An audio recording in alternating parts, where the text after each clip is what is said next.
mis amigos. Hello, my friends. Welcome to Miss B's Audio Reads, Day 2. Again, if you weren't here yesterday, my name is Miss B, and we're going to read some books together. I know that today is St. Patrick's Day, but instead of reading St. Patrick's Day books, I thought we would read some green books, so books about the earth and the environment. Some of my favorites, they're really some beautiful pictures, illustrations. I would love to go back to some of the Spanish we learned yesterday, although today's books don't have any Spanish. My good friend Miss Susanna reminded me, or she shared, we can learn Spanish even if there isn't Spanish in the books. So yesterday we learned, hola, me llamo. Hello, my name is. So, hola, me llamo Miss B. And you would say, hola, me llamo, and then you'd say your name. We also learned the word amigos, friends. Amigos, friends. Can you say that? Amigos. Maybe think to yourself, who are some of your best amigos? Who are some of your best friends at home? Maybe you're missing them right now because we're all home with our families. Ooh, that's a good word. Family, familia. Families are the best. So amigos is the word we learned yesterday.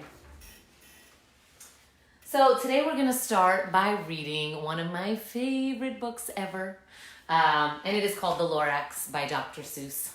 And hopefully today you can see the books a little bit better. I had to switch something on my computer. Yesterday everything was backwards, and so it was probably pretty hard to follow along. So today's book is The Lorax by Dr. Seuss, and I love this book so much, so I hope you will enjoy it as well. All right. Hi Drake, hi Harper, hey Bragg family. At the end of town where the grickle grass grows, and the wind smells slow and sour when it blows, and no birds ever sing excepting old crows, is the street of the lifted Lorax. And deep in the grickle grass, some people say, if you look deep enough, you can still see today where the Lorax once stood just as long as it could before somebody lifted the Lorax away. What was the Lorax? And why was it there? And why was it lifted and taken somewhere? From the far end of town where the grickle grass grows, the old Onceler still lives there. Ask him, he knows.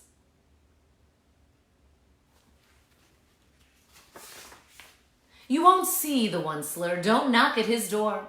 He stays in his lurkum on the top of his store. He lurks in his lurkum cold under the roof, where he makes his own clothes out of Mufford Moof. And on special dank midnights in August he peeks out of the shutters, and sometimes he speaks and tells how the Lorax was lifted away. He'll tell you perhaps, if you're willing to pay.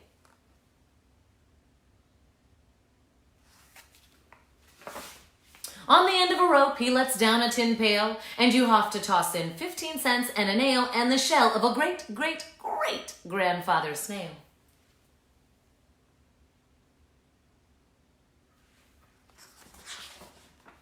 Then he pulls up the pail. He makes a most careful count to see if you've paid him the proper amount. Then he hides what you've paid him away in his snub.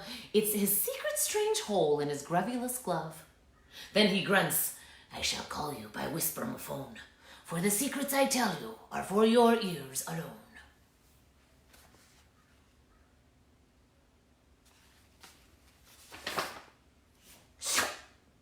Down slups the whisper-mophone to your ear, and the old Onceler's whispers are not very clear. Since they have come down through a snurgly hose, he sounds as if he has smallish bees up his nose. Now I'll tell you, he says, with his teeth sounding gray, how the Lorax got lifted and taken away. It all started way back, such a long, long time back. Way back in the day when the grass was still green, and the pond was still wet, and the clouds were still clean, and the song of the Swami Swans rang out in space. One morning I came to this glorious place, And I first saw the trees, the truffula trees, the bright-colored tufts of the truffula trees, mile after mile in the fresh morning breeze.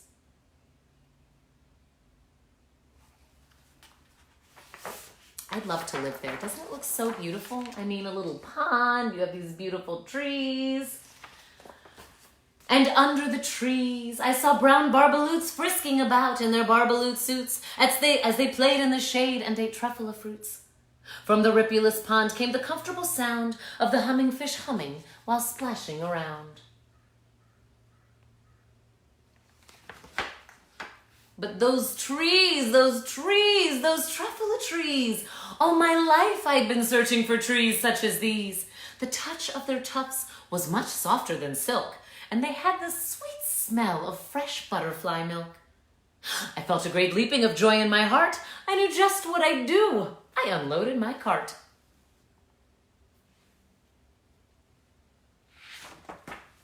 In no time at all, I'd built a small shop.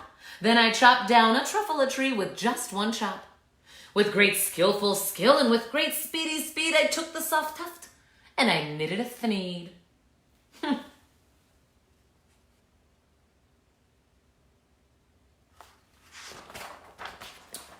The instant I'd finished, I heard a gazump.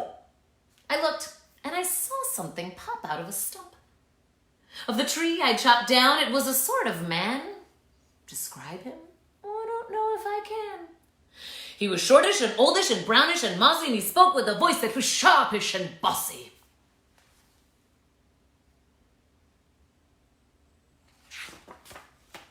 Mister, he said with a sawdusty sneeze, I am the Lorax. I speak for the trees. I speak for the trees have no tongues. And I'm asking you, sir, at the top of my lungs. He was very upset as he shouted and puffed. What's that thing you've made out of my truffula tuft?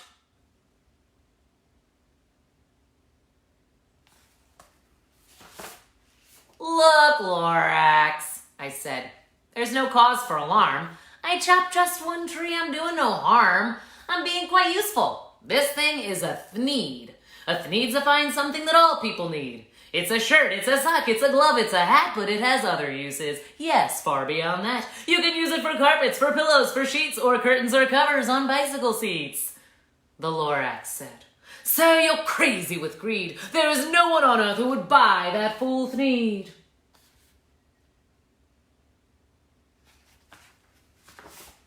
But the very next minute, I proved he was wrong, for just at that minute, a chap came along. And he thought the thneed I knitted was great, and he happily bought it for $3.98. I laughed at the Lorax. You poor silly guy! You never can tell what some people will buy.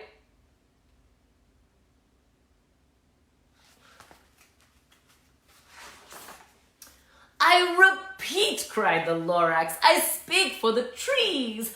I'm busy, I told him. Hush up, if you please. I rushed across the room, and in no time at all, I built a radio phone and I put in a quick call. I called all my brothers and uncles and aunts, and I said, Listen here, here's a wonderful chance for the whole Once family to get mighty rich. Get over here fast. Take the road to North Nitch, turn left at Weehawken, and a sharp right at South Stitch.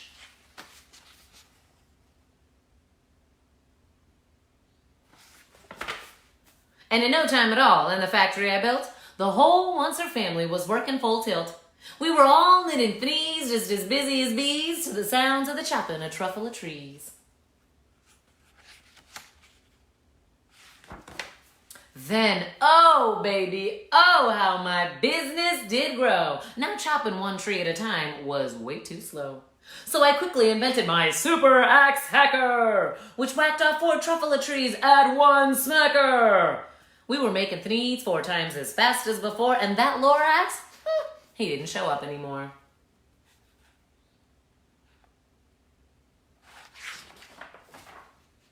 But the next week, he knocked on my door. He knocked on my new office door, and he snapped, I am the Lorax who speaks for the trees, which you seem to be chopping as fast as you please. But I'm also in charge of the brown barbaloots, who played in the shade in their barbaloot suits and happily lived eating truffle fruits.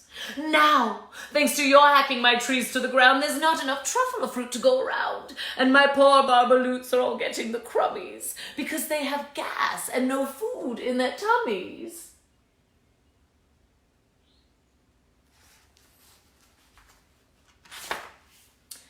They loved living here, but I can't let them stay. They'll have to find food, and I hope that they may. Good luck, boys, he cried, and he sent them away. I, the onceler, I felt sad as I watched them go, but business is business, and business must grow, regardless of crummies and tummies, you know?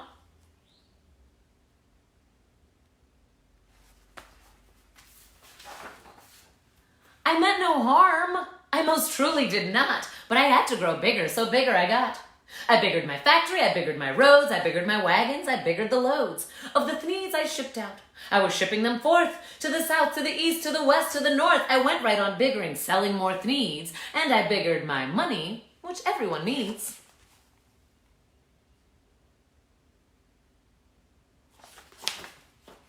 Then again, he came back with more gripes as I was fixing some pipes. I am the Lorax. He coughed and he whiffed. He sneezed and he snuffled, he snarled and he sniffed. Onceler, he cried with a crufulous croak.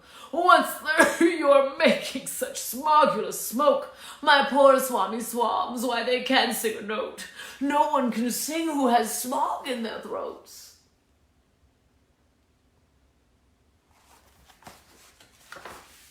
And so, said the Lorax, pardon my cough. They cannot live here, so I'm sending them off. Where will they go? I don't hopefully know. They might have to fly for a month or a year to escape from the smog you've smogged up around here.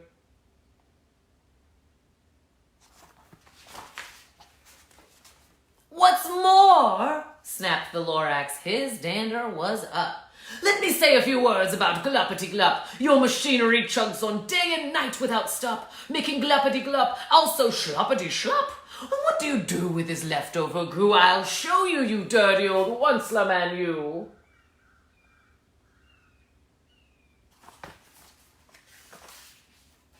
You're glumping the pond where the hummingfish hummed. No more can they hum, for their gills are all gummed. So I'm sending them off, oh, their future is dreary. They'll walk on their fins and get woefully weary in search of some water that isn't so smeary.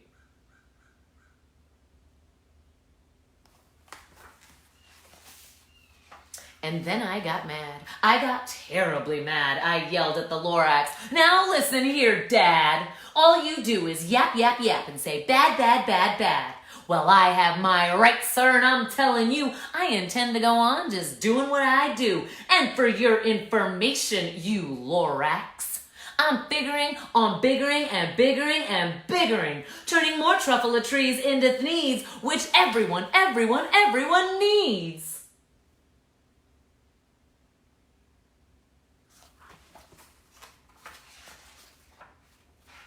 And at that very moment, we heard a loud whack. From outside the fields came a sickening smack of an axe on a tree. Then we heard the tree fall, the very last truffle tree of them all.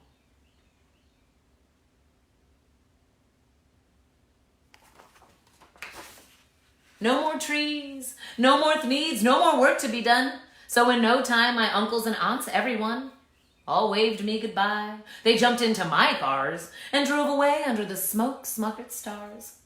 Now all that was left neath the bad-smelling sky was my big empty factory, the Lorax and I.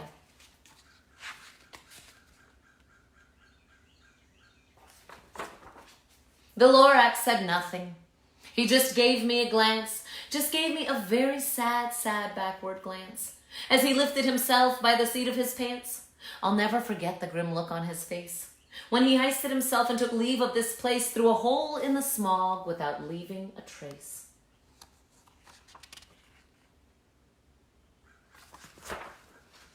And all that the Lorax left here in this mess was a small pile of rocks with one word, unless.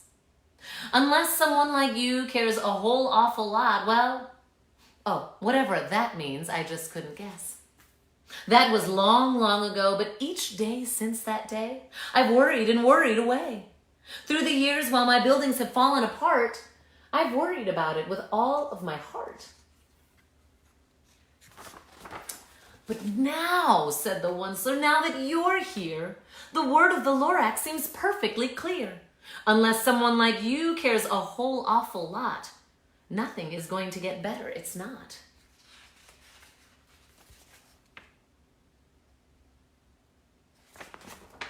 So, catch,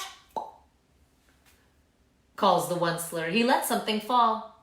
It's a truffula seed. It's the last one of them all. You're in charge of the last of the truffula seeds, and truffula trees are what everyone needs. Plant a new truffula, treat it with care. Give it clean water and feed it fresh air.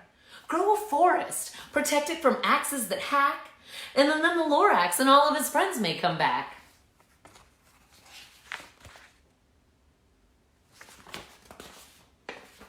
The end. I didn't want it to end. That was The Lorax by Dr. Seuss. I have a new Spanish word for you. We said the word tree a lot. Tree. Tree in Spanish is árbol. Árbol. I wrote it down for you here. Yesterday we did a little bit of the in Spanish. Árbol. Árbol. Me gustan los árboles. I love the trees. Árbol. We'll add that over here. So I have another book I'd love to read to you. It's called The Curious Garden.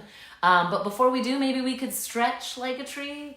So if you want to stand up and lift your arms to the sky and have your fingers stretch out as if they were leaves on the trees, and then maybe stretch down. Maybe the wind is blowing, so you want to stretch to one side, and then the wind is blowing this way and you want to stretch to that side. Oh, and it's going to blow in front of you, and you're going to bend and touch your toes. And then it comes all the way back, and you're going to go back as far as you can without falling over. And then wide, and then up to the sky, and then shake it up. And have a tiny sip of water. And I'll teach you a new Spanish word before we do this next book.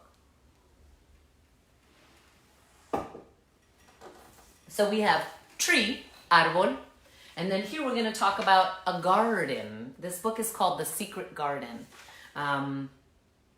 It's about a little boy who wants a greener world. And again, in honor of St. Patrick's Day, we're doing some green books. And in honor of hopefully spending more time outside in the next few weeks, you can work in your garden, you can go for a hike. So the word is garden, jardín. Notice that J sounds like an H. Some letters in Spanish sound different. Jardín. So you could pretend that there is an H there. That's the sound that the J makes. Garden, jardín. So we are going to read The Curious Garden. The Curious Jardín. And this is by Peter Brown.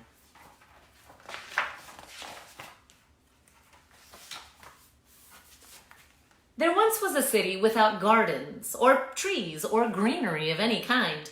Most people spent their time indoors. As you can imagine, it was a very dreary place. I love the illustrations in this book.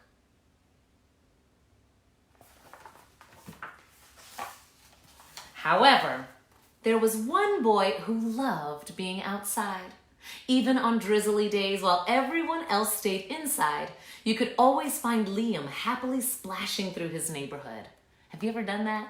Just like gone outside in your umbrella. When I was little, I used to love going outside in the summer in my bathing suit and just running around outside when it was raining in your bathing suit, So just, it's a fun way. So even now it might be chilly, but even on a rainy day, you can go for a walk in the rain. The sounds are so beautiful. It was on one such morning that Liam made several surprising discoveries. He was wandering around the old railway, as he did from time to time, when he stumbled upon a dark stairwell leading up the tracks. The railway had stopped working ages ago, and since Liam had always wanted to explore the tracks, there was only one thing for a curious boy to do.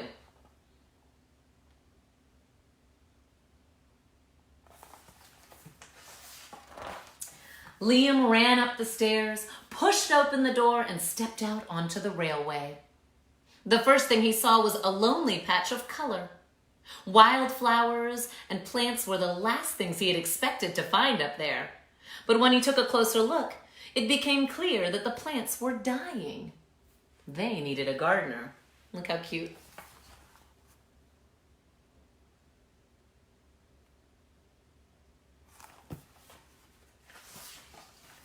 Liam may not have been a gardener, but he knew that he could help. So he returned to the railway the very next day and got to work. The flowers nearly drowned and he had a few pruning problems, but the plants patiently waited while Liam found better ways of gardening. What's he doing? What's he doing there? Have you ever sung to your plants? I have. I like to talk to my plants. I have a little garden outside and I usually tell my plants how beautiful they're doing when they're growing or if they need anything else from me. You might think I'm crazy, but I think a lot of us out there think it works. As the weeks rolled by, Liam began to feel like a gardener, and the plants began to feel like a real garden.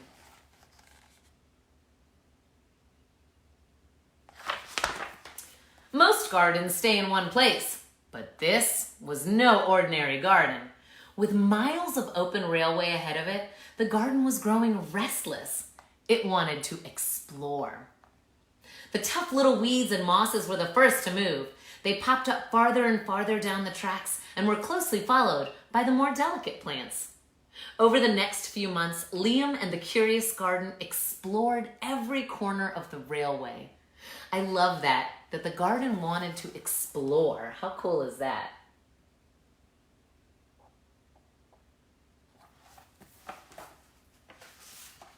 Oh.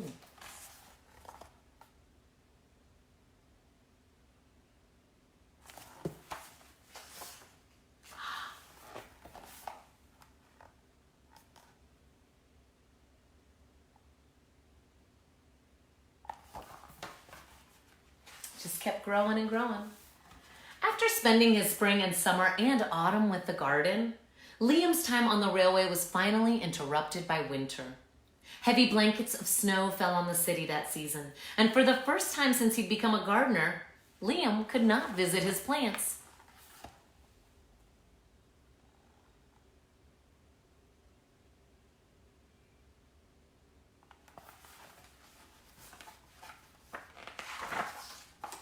Rather than waste his winter worrying about the garden, Liam spent it preparing for spring. What a good idea. So rather than worry about not being able to do something, you can think about when I can do it, what am I going to do? I love that. After 3 cold months of snow finally began to melt, and Liam rolled his new gardening gear over the railway.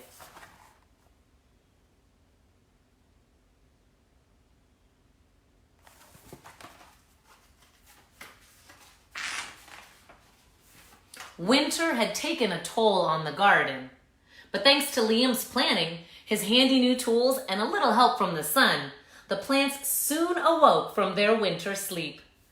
Look at him. I love Liam.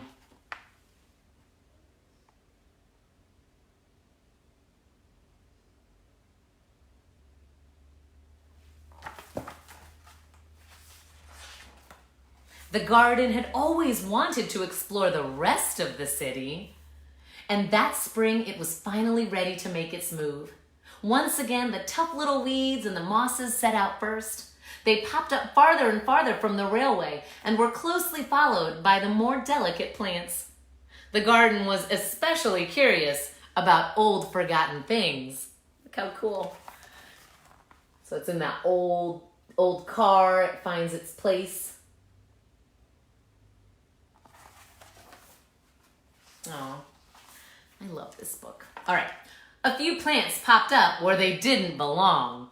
You can see it's on a stop sign, on a fire hydrant. others mysteriously popped up all at once.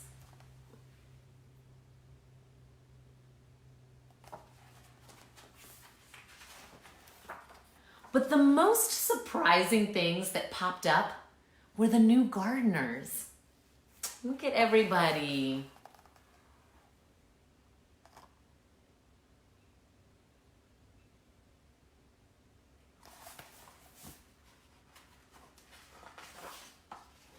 So there's some folks enjoying, look at these cool stairs. I'll give you a closer look, but these stairs made out of moss, people having picnics, these awesome lily pads. I wish you could really walk on lily pads. Look at these cool little characters that they cut up. Oh wow, that's a crazy tree in the middle of buildings. What a neat place.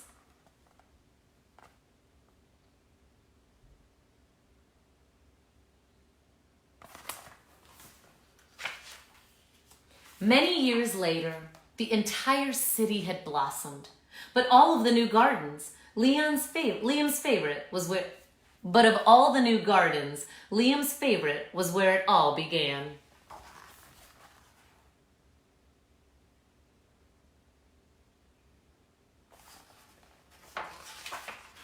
So now you can look at the city. I'm going to show you a before and after. Look how beautiful.